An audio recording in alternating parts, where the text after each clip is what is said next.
Des ouvrières américaines empoisonnées par leur travail au début du XXe siècle, c'est le destin absolument tragique des Radium Girls. Nous sommes à peu près dans les années 1917 au New Jersey et des dizaines de femmes sont employées pour peindre les cadrans de montres avec une peinture luminescente. Fameuse peinture qui permet de briller dans le noir, elle s'appelle Undark et elle est tout simplement à base de radium. Pour peindre les aiguilles et les chiffres sur les cadrans, qui sont des petits détails très précis, on leur donnait une technique qui est d'affiner la pointe de leur pinceau avec leurs lèvres.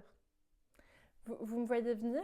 Quotidiennement, plus de 200 fois par jour, mettre un pinceau imbibé dans la bouche, autant dire que l'empoisonnement était absolument garanti. Toutes ces femmes, on leur avait dit que la peinture était absolument inoffensive. Très vite, à partir des années 1920, on a les premiers cas de décès et on a des femmes qui souffrent d'anémie, de cancer, de nécrose de la mâchoire.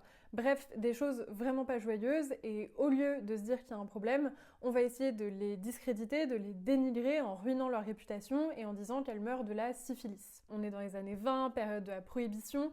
Accuser une femme de mourir de la syphilis, c'est grosso modo dire que c'était une femme de petite vertu et donc quelqu'un qu'on ne peut pas croire. Et vraiment intéressant avec le cas des Radium Girls, c'est que on va comprendre, on va faire le lien avec la peinture, et certaines d'entre elles qui sont encore en vie malgré une maladie très sévère vont décider d'aller en justice contre leur employeur. Elles sont 5 à réussir à trouver un avocat et à réussir à se faire indemniser, même si, à mon sens, c'est absolument pas à la hauteur des sévices causés. Ça fait partie des premiers cas aux États-Unis qui vont avoir une répercussion sur le droit des salariés, sur la santé au travail et quelques avancées de protection des ouvriers et des ouvrières. Si le sujet vous intéresse, j'ai lu une excellente BD sur le sujet, c'est comme ça que j'ai découvert le cas de ces femmes.